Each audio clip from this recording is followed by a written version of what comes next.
أعوذ بالله من الشيطان الرجيم بسم الله الرحمن الرحيم رب يسر ولا تعسر وتمم بالخير وبك نستعين رب اشرح لي صدري ويسر لي أمري واحلل عقدة من لساني يفقهوا قولي واجعل لي وزيرا من أهلي آمین یا رب العالمین۔ السلام علیکم ورحمۃ اللہ وبرکاتہ۔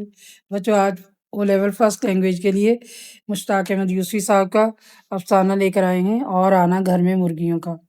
جیسے کہ آپ کو نام سے ہی پتہ چلتا ہے کہ ذرا سادہ سا ہوگا، ہلکا پھلکا ہوگا۔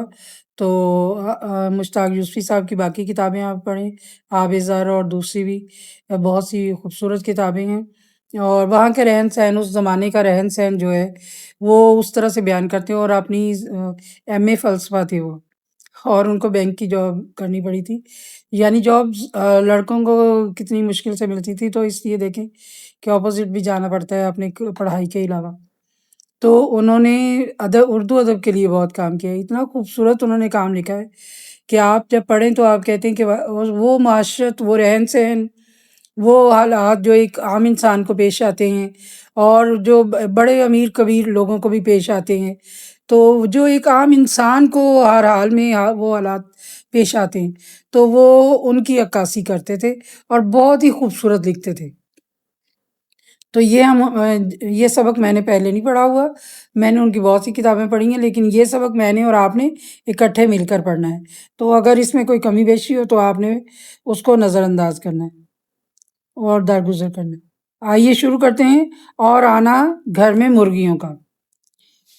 اور اس میں یہ ہے کہ ایک جو ہے آگے چل کے کہانی میں آپ کو پتہ چل جائے گا کہ کیا ہو کیا رہا ہے۔ عرض کیا، جیسے ڈرامہ نہیں شروع ہو گیا تھا آرام و سکون فوراً، اسی طرح یہ فی البدی فوراً ہی شروع ہو جاتا ہے۔ عرض کیا، کچھ بھی ہو، میں گھر میں مرغیاں پالنے کا روادار نہیں، میرا راسخ العقیدہ ہے، یعنی وہ عقیدہ جو دل میں بیٹھا ہوا ہو کہ ان کا صحیح مقام پیٹ اور پلیٹ ہے، اور شاید یعنی کہ مرغیاں صرف کھانے کے کام آتی ہیں اور پلیٹ میں رکھ کر سجا کر ان کو کھایا جا سکتے۔ اس راسخ العقیدہ میں، یعنی اس پکے یقین میں، میری طرف سے پتیلی کا اور اضافہ کر لیجئے، یعنی درمیان میں پیٹ اور پلیٹ کے درمیان میں پتیلی آتی ہے جس میں پکایا جاتا ہے، ٹھیک ہے؟ یعنی مزاحیہ بات کر رہی ہوں۔ انہوں نے بات کاٹی، پھر عرض کیا، اور شاید یہی وجہ ہے کہ ہمارے ہاں کوئی مرغی عمر طبعی کو نہیں پہنچ پاتی، یعنی پوری بڑی عمر کی نہیں ہو پاتی، اس کو بچپن میں ہی کاٹ دیا جائے، ذبح کر کے کھا لیے جاتے۔ آپ نے خود دیکھا ہوگا کہ ہماری ضیافتوں میں، دعوتیں، ہماری ضیافتوں میں میزبان کے اخلاص و ایثار، یعنی کہ اس نے کتنے دل سے یہ کام کیا ہے، کتنا پیسے خرچ کیے، ایثار، قربانی۔ میزبان کے اخلاص و ایثار کا اندازہ مرغیوں اور مہمانوں کی تعداد اور ان کے تناسب سے لگایا جاتا ہے، یعنی کتنی مرغیاں پکائی ہیں اور کتنے زیادہ مہمانوں کو بلایا ہے۔ میزبان کے اخلاص اور ایثار کو اس سے ناپا جاتا ہے کہ یہ بڑا خلوص والا آدمی ہے، کہ کتنے لوگوں کی دعوت کی ہے اور کتنا کھانا پکایا ہے۔ ابھی بھی یہی رواج ہے، آپ کو پتہ ہے۔ فرمایا، یہ صحیح ہے کہ انسان روٹی پر ہی زندہ نہیں رہتا۔ تو وہ دوسرا آدمی کہتا ہے کہ روٹی ہی ضروری نہیں ہوتی، اسے مرغ مسلم کی بھی خواہش ہوتی ہے۔ مسلم ہوتا ہے پورے کا پورا مرغ، جیسے پورا مرغ روسٹ کرتے ہیں نا، اس کو مسلم کہتے ہیں، سالم یعنی پورا۔ اگر آپ کا عقیدہ ہے کہ خدا نے مرغی کو محض انسان کے کھانے کے لیے پیدا کیا ہے، تو مجھے اس پر کیا اعتراض ہو سکتا ہے؟ صاحب، مرغی تو درکنار، یعنی مرغی کو ایک طرف رکھ دیجئے، ایک کنارے پہ، میں تو انڈے کو بھی دنیا کی سب سے بڑی نعمت سمجھتا ہوں۔ تازے خود کھائیے، گندے ہو جائیں تو ہوٹلوں اور سیاسی جلسوں کے لیے دگنے داموں بیچیے، یعنی جہاں پر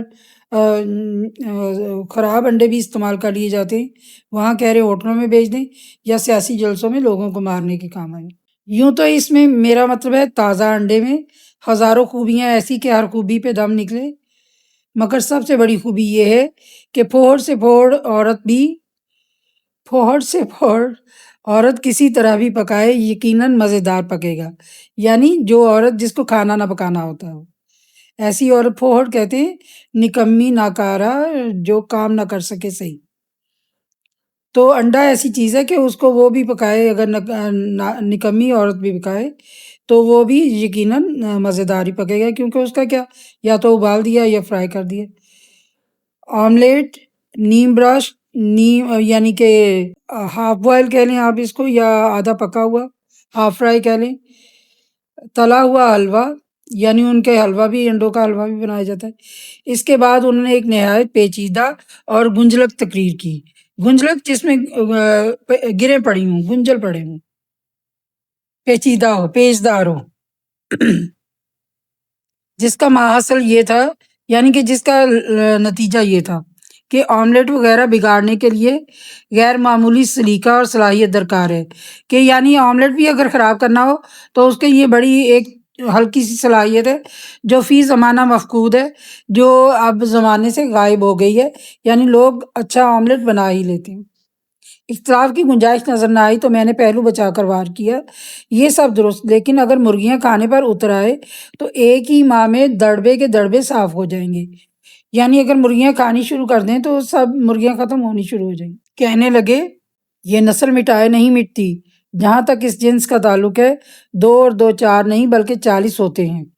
یقین نہ آئے تو حساب کر لیجئے، فرض کیجئے کہ آپ 10 مرغیوں سے مرغبانی کی ابتدا کرتے ہیں، یعنی مرغیاں پالنا شروع کرتے ہیں۔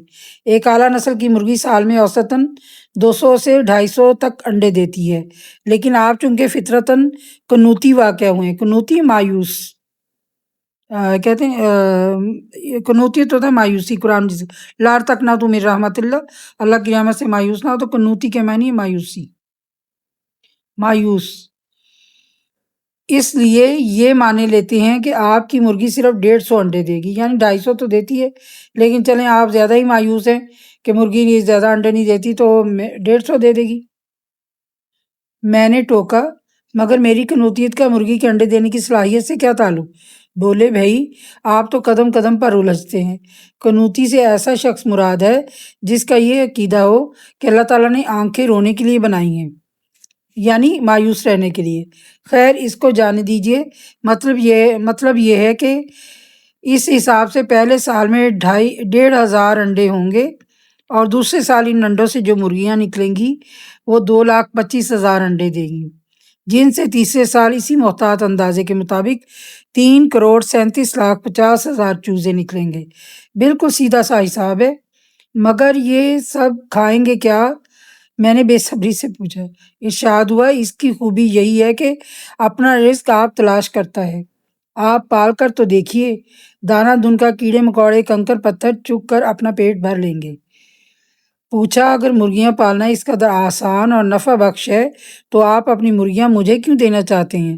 فرمایا یہ آپ نے پہلے ہی کیوں نہ پوچھ دیا، ناحق رد و قدا کی، یعنی بحث کی۔ آپ جانتے ہیں کہ میرا مکان پہلے ہی کس قدر مختصر ہے، آدھے میں ہم رہتے ہیں اور آدھے میں مرغیاں۔ اب مشکل یہ آ پڑی ہے کہ کل کچھ عزیز چھٹیاں گزارنے آ رہے ہیں، اس لیے یعنی وہ کوئی آدمی ہے جو دوسرے آدمی کو اپنی مرغیاں دینا چاہتا ہے، اور دوسرے دن ان کا نصف مکان میں عزیز اور ہمارے گھر میں مرغیاں آ گئیں، یعنی جو مرغیاں دینا چاہتا تھا اس کے گھر میں تو مہمان آ گئے، عزیز مہمان آ گئے، اور ان کے جن کو وہ قائل کر رہا تھا ان کے گھر میں مرغیاں آ گئی۔ تو بچوں آگے کیا ہوتا ہے انشاءاللہ پھر دیکھیں گے، ابھی تک کے لیے اتنا ہی۔ آپ نے دیکھا ہوگا کہ تھوڑا سا ہلکا پھلکا ہے، تو پھر دیکھتے ہیں کہ کیا آگے بڑھتے ہیں، ہم کام کرتے۔ اللہ حافظ۔